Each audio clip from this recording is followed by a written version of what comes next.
Okay, so this is the week of Bina, or understanding, in the Forest of Life Venus calendar. So, which means that right now we're contemplating the threes and the queens. But overall, the idea that we're trying to come to terms with is understanding. So we passed through the crown, week 1, wisdom, week 2, and understanding, week 3. Now, strictly speaking, we really shouldn't separate these concepts at all. They're emanated all at once from the Ein Sof, the Tao, the pre-existential plenum, shall we say. And because they're emanated all at once, they are ultimately facets of a unity without borders. Something I really like from David James Smith's work, The 32 Keys, is a piece of oral tradition which says, 2 is an outright lie, 1 is better but still a lie, and none is insufficient. So to say that the universe is 2, is dualistic, it's mockery. To say that it's one thing, it's better, but it actually is also deceptive. But to say that it doesn't exist is insufficient to describe it. So between these 3 options that logic gives us, there's really none of them suffice to give us what's actually manifesting, if you will. So understanding has a role in this continuum that is in contrast to wisdom, but at the same time part of it. So when we talked about wisdom, we talked about the kind of dynamic involvement of unity within itself in a borderless, open context. And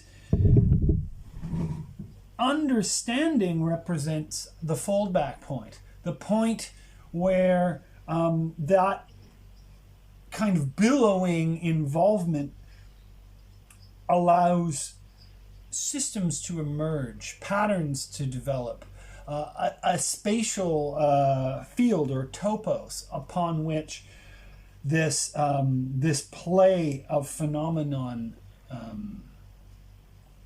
plays out. And it is associated with, it's the top of the pillar of severity. So this is the pillar of mildness, the pillar of mercy, and the pillar of severity. So we folded back to this third point. We formed our first supernal triad. And the pillar of severity represents things that function as resistances to our desires, our whims. They are the forces of inertia in the universe. And the queens are seated here. You'll see in the rest of the video, we have a couple of exercises we're going to go through, and I hope that you'll try them out at home. They're ways of ordering the deck to gain understanding. But the queens are seated here, just like the kings are seated here. And this is, of course, the number 3. So the 3s live here. So remember that we're passing through fire, water, air, and earth, the 4 worlds. The world of emanation, Atziluth, the world of creation, Bria, the world of formation, Yetzirah, and the world of action, Asaya. So there's always this fourfold kind of 4-layered cosmos going on in the tarot and in the Kabbalah. And what is understanding? How does it differ from wisdom? If wisdom is essentially the openness of exploration, understanding starts to suggest that there's some limits. What understands? What stands under? In the image of the magician who runs on this path, see, the fool runs to wisdom, but the magician runs to understanding. So what understands these 4 elemental levels is the table. the table on which everything sits. And think about topos, table, place, surface. Where do independent things inhere, right? Even concepts, we have ideas, we have images. Where are they inhering? Is there an interconceptual or preconceptual medium that holds concepts? Is there, what is the medium that holds phenomena? And we could say extension in space. So we could also have the Spinozistic dyad of thought and extension, billowing out from unity. Now, of course, in Spinoza, the one is not actually prior to the other. It's not like a Descartes with the spirit and the mind and then the body subordinate. Spinoza doesn't hierarchize in the same way, and he's much more consistent. In Bina, in understanding, we have this concept of three, and I want to talk about threes. I want to talk about triangulation. This is the first point at which, if you have a point that becomes a line and a triangle, this is where area forms. So triangulation is the moment of the production of the concept of area.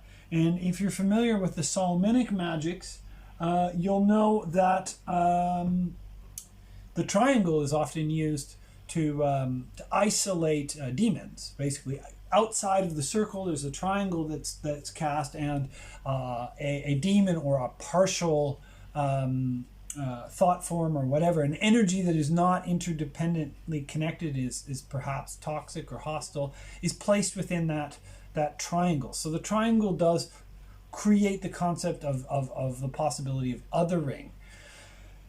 And another thing we can think of with threes that I think is going to be quite fruitful is there are really, I would say at this point, three ways of reading tarot, and I hope that you get some practice in all three. The most accessible is the pictures on the deck, and of course this then depends on the quality of the deck. If the deck has lots of intelligent pictures in it, and lots of interaction and lots of moving parts that form a nice, rich, shall we say, substratum of thought, then what we're talking about is a really good deck to read with from the pictures. And the RWS is excellent. There are others that are less conceptual, like, of course, Ithel Cajones, which is just almost entirely energetic. But there are many decks that we can read from the pictures, and we can tell stories from the pictures, and we don't actually need to know anything else. This is often called intuitive reading, and it depends on the strength of understanding of the reader and the querent's openness, and also the pictures on the deck. So I would venture the conjecture that there are decks of higher quality with more emergent content. So taking information theory, right? The amount of unpredictability in a system is the amount of information in it. So when you have lots of rich stuff in here, like the RWS, it's a nice deck to read from the pictures. Of course, the other way to read is from the numbers. So we have a theology of mathematics that goes all the way back to Pythagoras, which basically characterizes numbers in the arithmetic series, not like quantities being added to one another, but dimensions that have behaviors. So the point is pure dimensionless unity. The line is pure dynamic force. And the triangle is, again, this enclosure, this development of form. And of course, the line and the triangle have the sexual symbolism as well. With cups and the queens being seated here in Bina, this is the sphere of the mother, the sphere of the feminine. This is the yin to Chokhmah's yang. So wisdom and understanding are the yin and the yang, the light and the shadow, and they form a whole. And so you have the numbers, and you have the the and of course you have the numbers and the pictures, and then finally you have the system. So there are a lot of moving parts, and there's numerous different conventions to do this. I'm not going to pretend that I have the only system, but when you're interested in system with regards to esoterics, an esoteric system is quite a bit like a computer, in that you want, or a logical system, in that you want all the parts in sort of elegant relationships to one another, where the one assertion creates a consequence that another assertion picks up, and creates a nice little chain where all the pieces fit together. There's a thing called the 0 equals 2 equation. 1 plus -1 equals 0. And you want this kind of balance. You don't want a system that has an outstanding +1 or an outstanding -1, because then it would be either radioactive or kind of implosive, right? Explosive or implosive. But if you have that kind of net equilibrium, the theory goes, then you have beauty and you have harmony, and you have a system that can be deployed as a tool. And this is certainly the case with the RWS, in my opinion. And so reading by system really means getting to know how all the parts fit together and knowing which system you are using. There are different systems. There is a Marseille system. There is a RWS system. There are as many systems in a way as there are adepts. And we end up, I think, as part of this career path, formulating the system that we think has the most elegance. And we do this by learning about other people's systems, building on the shoulders of giants. But I don't think it's been foreclosed. I don't think the final decision on what the perfect system is has been made, nor will it. We find ways of refining and developing and improving our systems. And so the system I'm going to share with you over the course of this course has some traditional elements and some innovative elements. And I'm going to suggest that we practice reading by number, we practice reading by picture, and we practice reading by system. And we should allow for some difference of opinion, and sometimes we hold two systems at once to sort of get a sense of the contrasts of them, so we can have a space where we experiment with this. That being said, though, the Forest of Life calendar does have a specific set of parameters that ultimately all the lines converge on, and this is what I'll be teaching you. In the rest of the video, instead of I'll show you these Thoth. These are the Thoth queens. They're really nice and worth looking at. They're very they have a sort of a power to them that I really like. And the Thoth deck has some features that are phenomenally worth exploring. Missing that wand. I'll whip that wand out while we talk. But there it is. So one thing that the Thoth will give us is the attributions of the planets and signs. I'm not going to talk about that in this video. It's outside of the scope of it. We will eventually get there, but there's a lot more to go before we really can understand why is this the sun in Aries, right? Because that's what gives us the whole idea of this card being virtue, right? It's not just fire and the number 3. It's something else, and it's an astrological system that we will learn. And you're welcome to, of course, inquire on the group in Facebook, and maybe it'll unfold there, or maybe it'll unfold in another class. And of course, this is Saturn in Libra, right? That weightiness of sorrow. So these are the nice things. Mars in Capricorn, right? The steady energy to works, great works, and we see the cathedral builders here. Great works, and then abundance, the cups running over, and that's Mercury in Cancer. And there's a really nice logic as to how these attributes got assigned, but we need to have some basics laid down first. So some basics of understanding, because really, what is understanding? Understanding is that connection to or comprehension of the formal attributes and patterns of systems such that we are enabled to take calculated risks. Calculated risks depend entirely upon understanding. It makes the difference between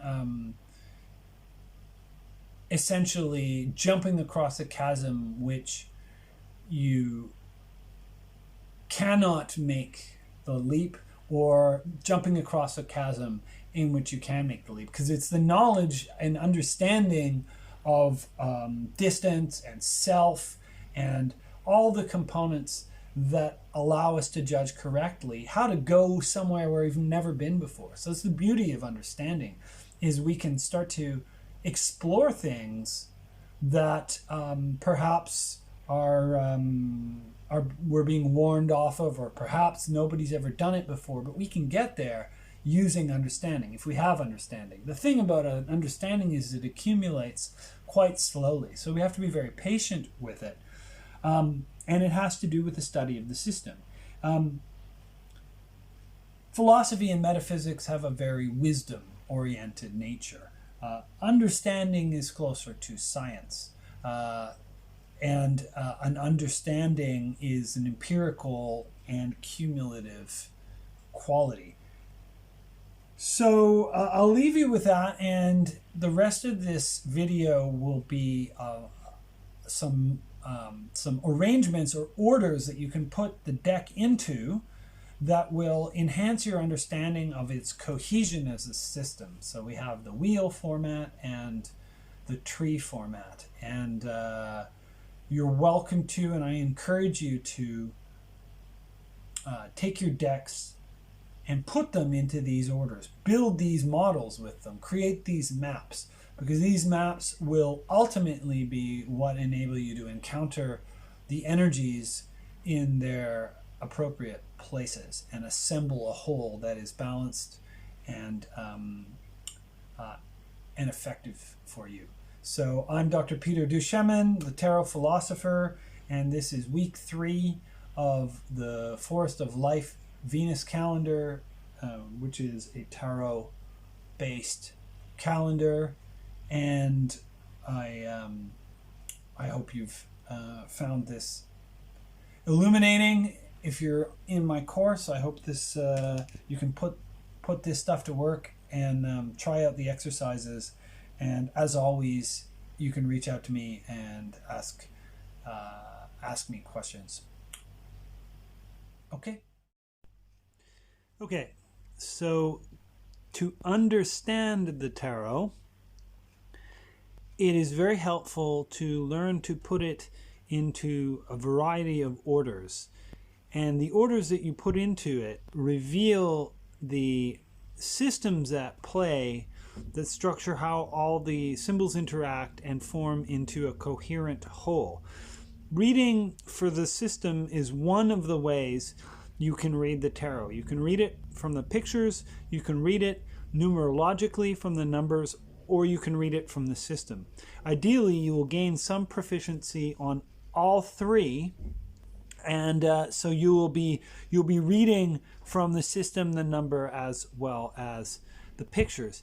But here we're going to look at some of the ways that the system itself, which is a bit like a symbolic computer, can be exposed by making these kinds of arrangements. So this would be the wheel arrangement, and this is principally useful for understanding how the tarot articulates a kind of astrological map of the zodiac.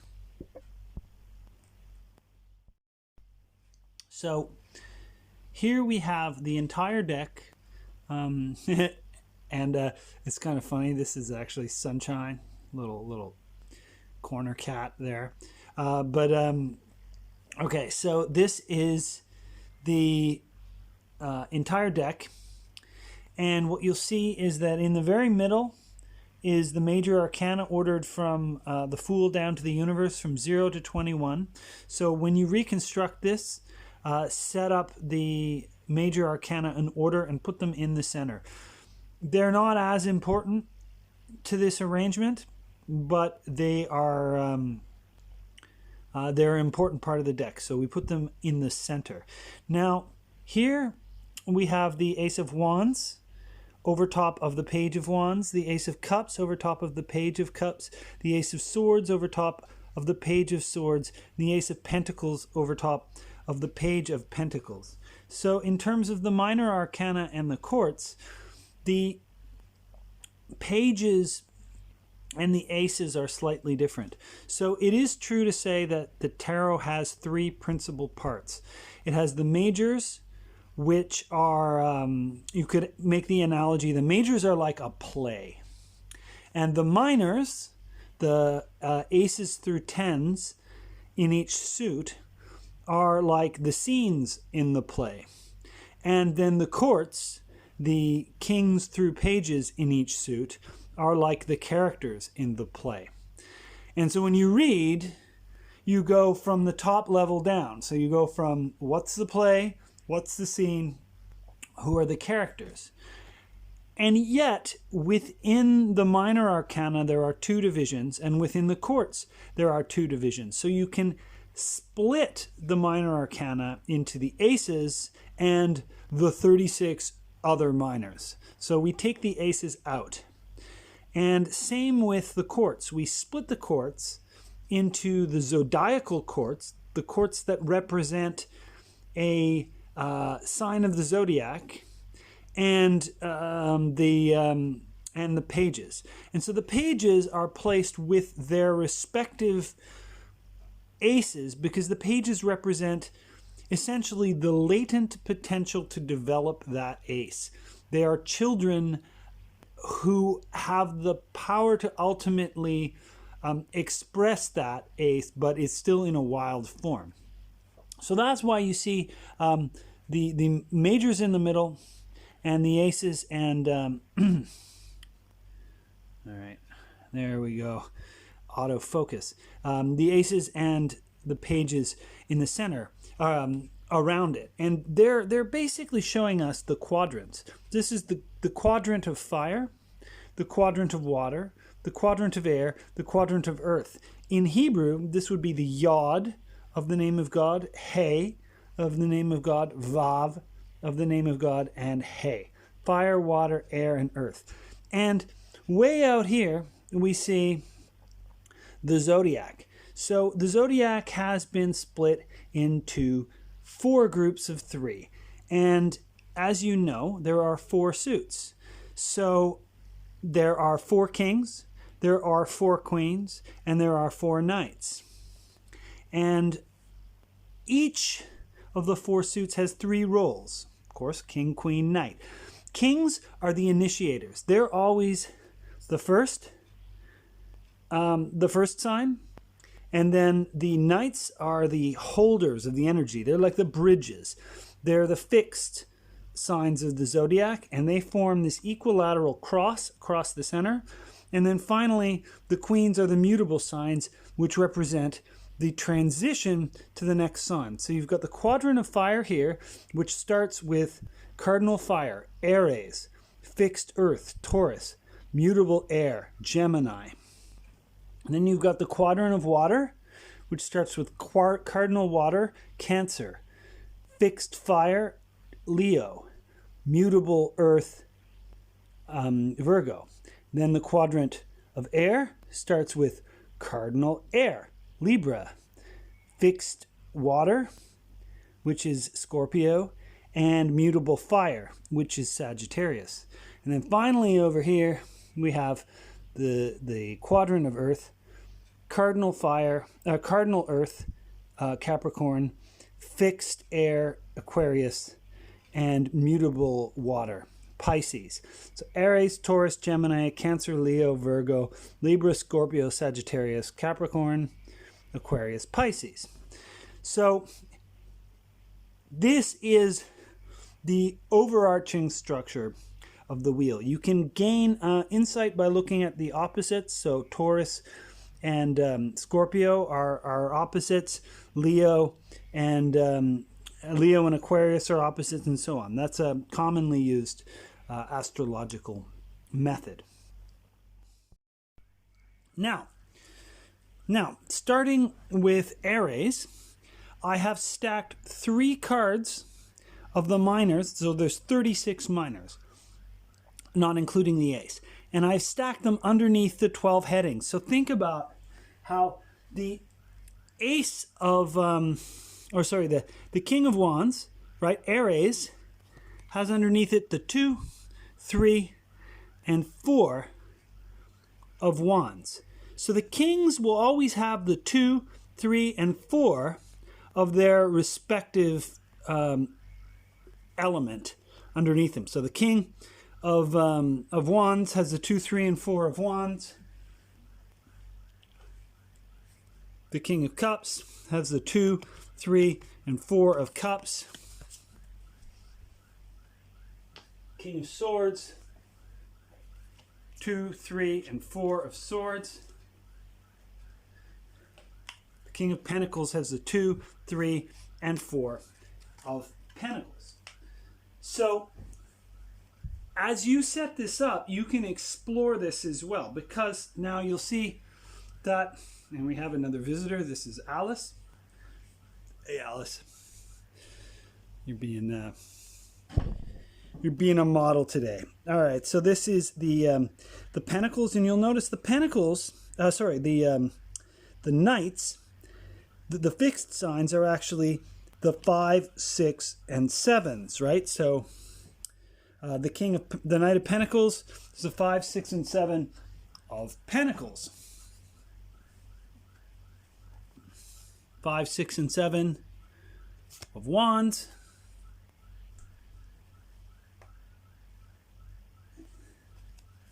Cups.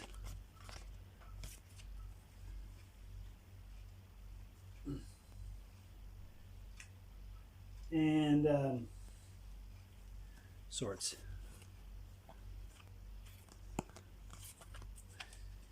And as you can imagine, the queens are the 8s, 9s, and 10s.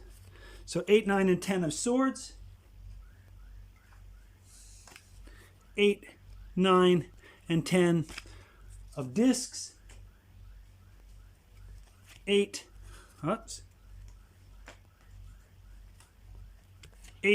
9, and 10 of Wands.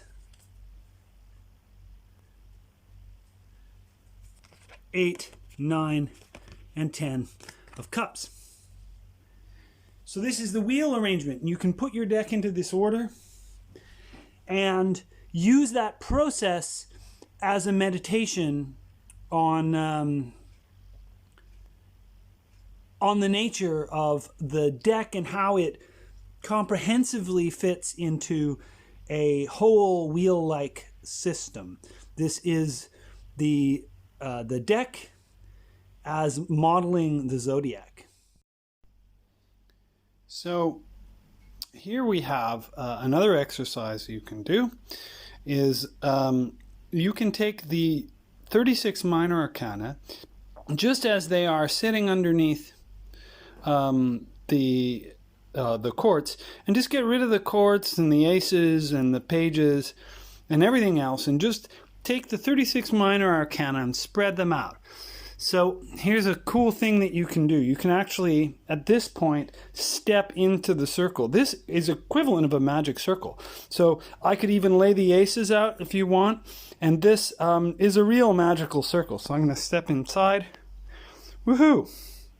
So I am now inside the circle of the zodiac, the 360 degrees as articulated by the tarot.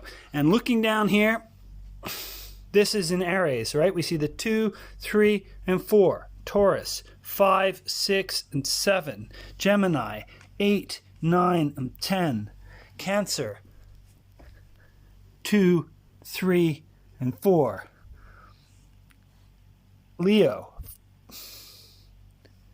Oh, sneaky Leo. Sneaky Leo. There you go. 5, 6, 7. And, whoop, there we go. 8, 9, and 10.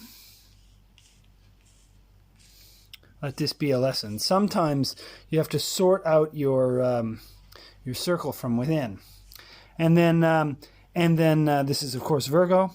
And here we have Libra, 2, 3, and 4. Scorpio, 5, 6, 7. And 8, 9, 10 of Sagittarius. And 2, 3, 4 Capricorn, 5, 6, 7 of Aquarius, and of course 8, 9, and 10 in Pisces. So check it out. This is the entire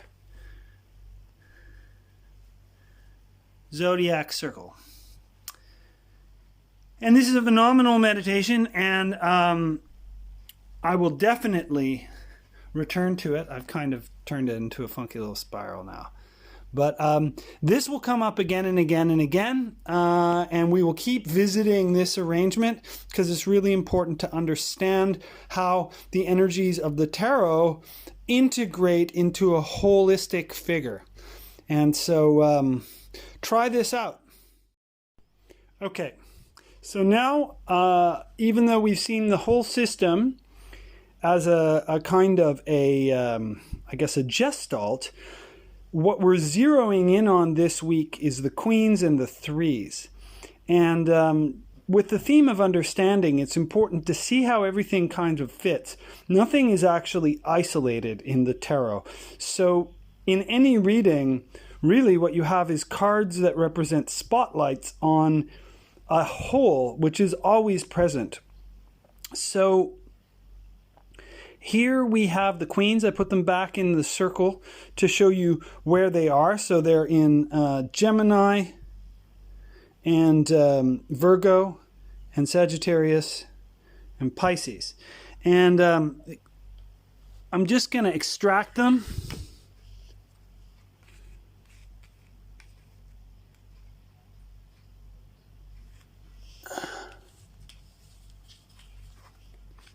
And now we're going to take the threes. And the threes are not actually in Gemini, Virgo, Sagittarius, and Pisces. The threes actually show up in the cardinal signs. So here's the 3 of Wands.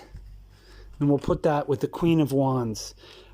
Here's in Cancer, the 3 of Cups.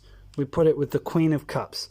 The 3 of Swords goes with the Queen of Swords and the 3 of Pentacles over here.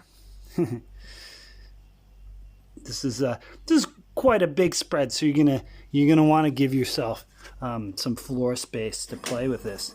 And the Queen of Swords, the Queen of Discs, summons the sound of the coffee monster.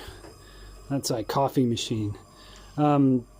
So here you have the threes extracted and placed with the queens because we're focusing on understanding. Remembering that nothing is ever in isolation in the tarot, even if it's being spotlit. To always understand every individual as part of an expressive whole. Okay, so this is another arrangement which you can put your cards into. This is the Kabbalistic Tree of Life. In particular, it is the Kircher version of the tree, which we see diagrammed here in Stephen Skinner's Complete Magician's Handbook.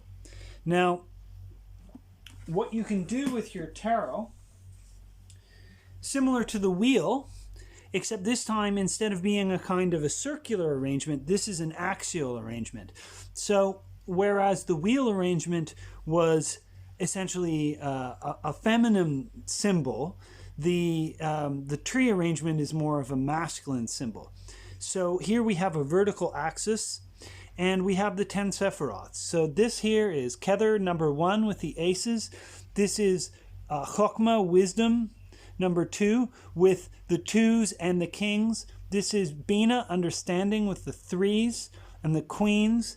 And I've put the major arcana in this gap space here. They're still in order, but they're in this gap, which is called knowledge, or Dath.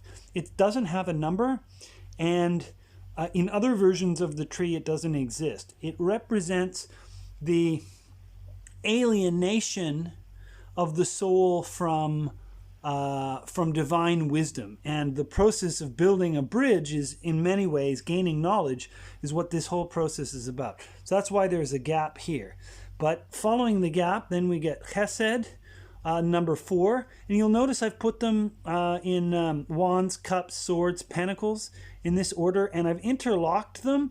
And the overlay, like this, forms, again, the sacred swastika pattern. I shouldn't have to say that this is not the Nazi swastika in any way. This is the turning, swirling energy of the divine, and the principle of interdependence and interlocking wholes. So, so that's Chesed, the 4s, Gevurah. So this is mercy, and Gevurah, severity, the 5s. Getting out of focus here. And then it comes down to 6s, and I put the knights in the order again: wands, cups, swords, pentacles, and then the 6s: wands, cups, sword, pentacles, and there's the 7s.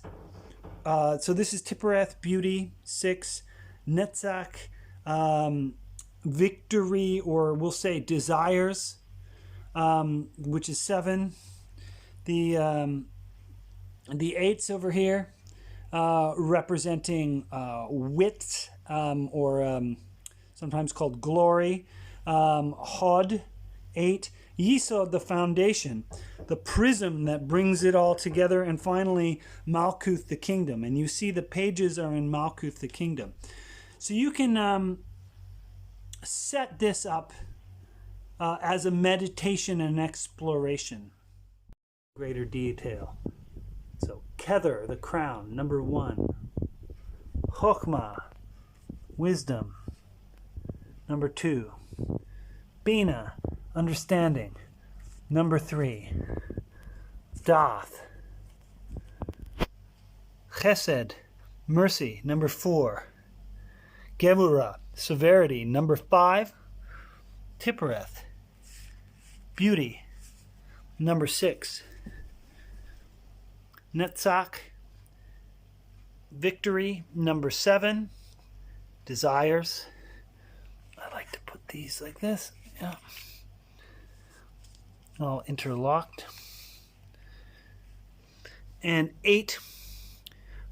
Intelligence or wits. Hood, glory. Yesod, foundation. The unconscious. The dreaming mind, and the root chakra, and then finally, or the sacral chakra, and finally, the Malkuth, the kingdom, with the pages. So 1, 2, 3, 4, 5, 6, 7, 8, 9, and 10. And that is the Tree of Life arrangement. So in this case, I've just basically taken the piles and squared them up.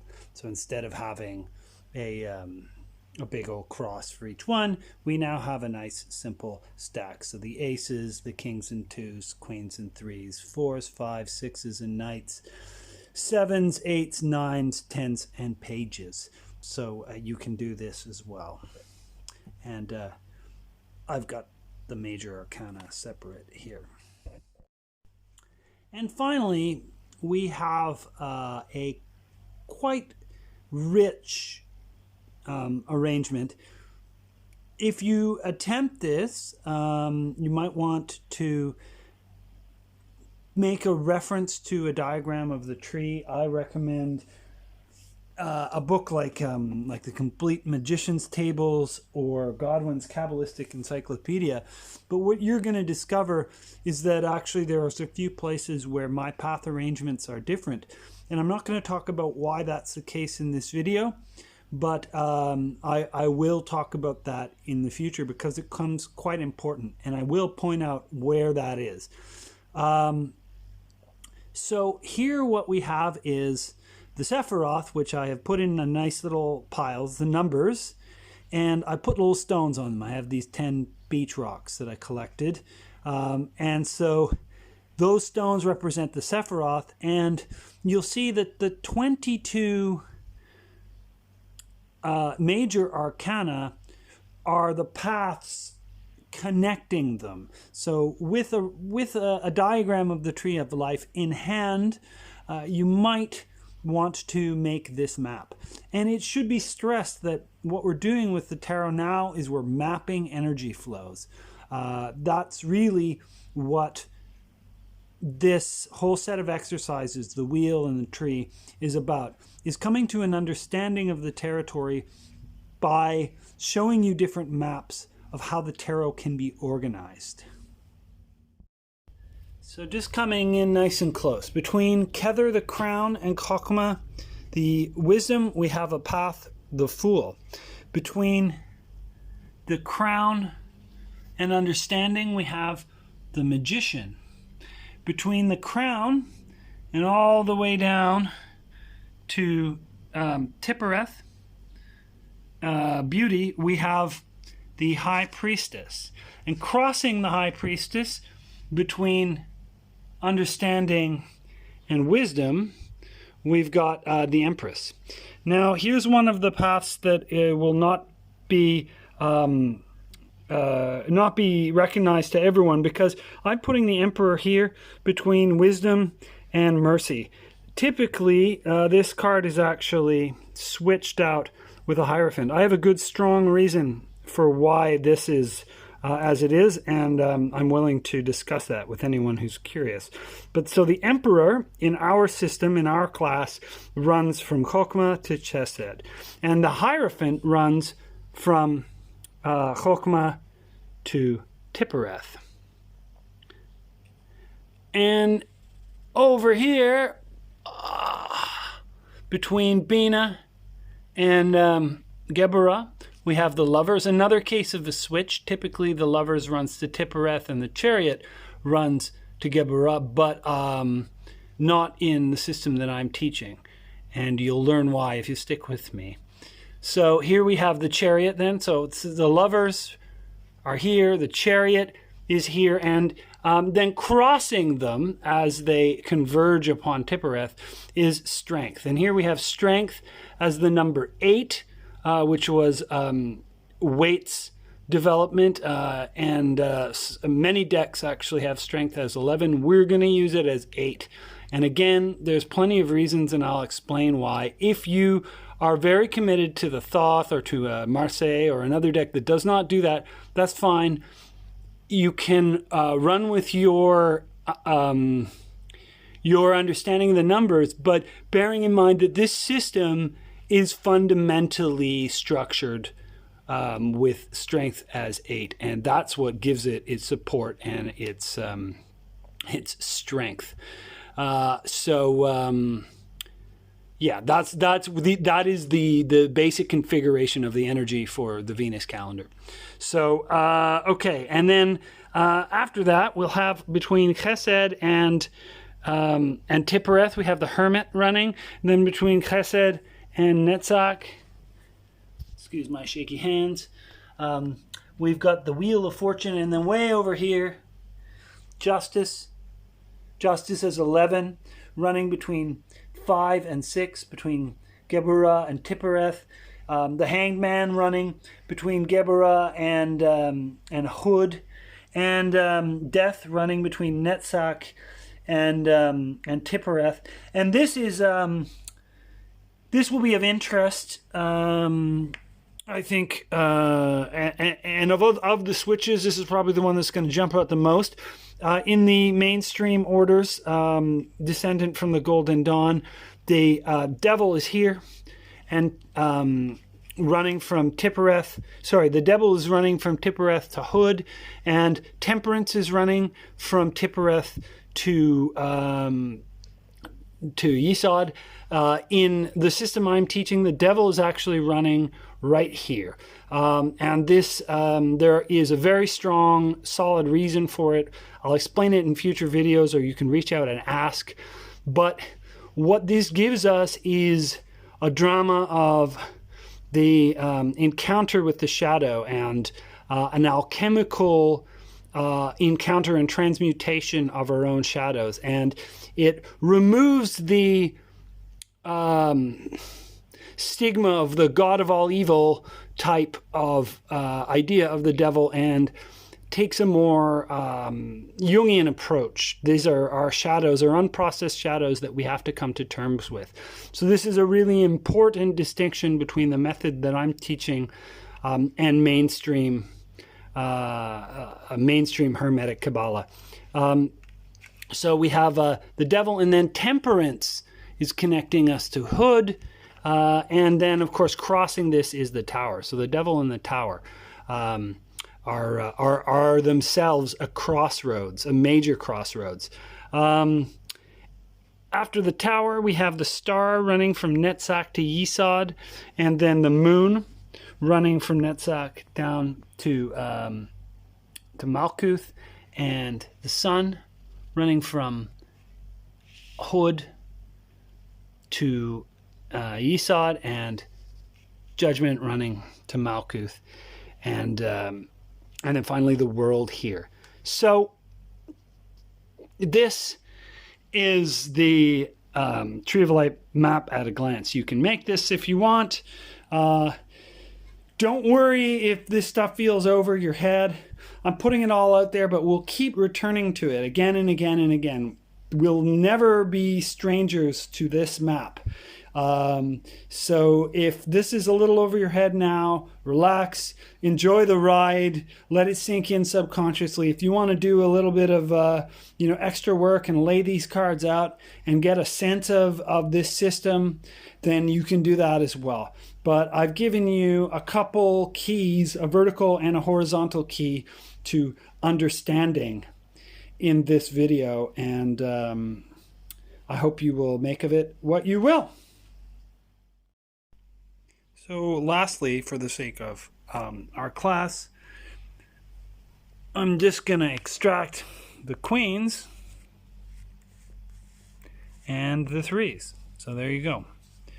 So that is pretty simple from the Tree of Life spread. So you can see that the Tree of Life spread structures the entire course, which is based on the Forest of Life Venus calendar.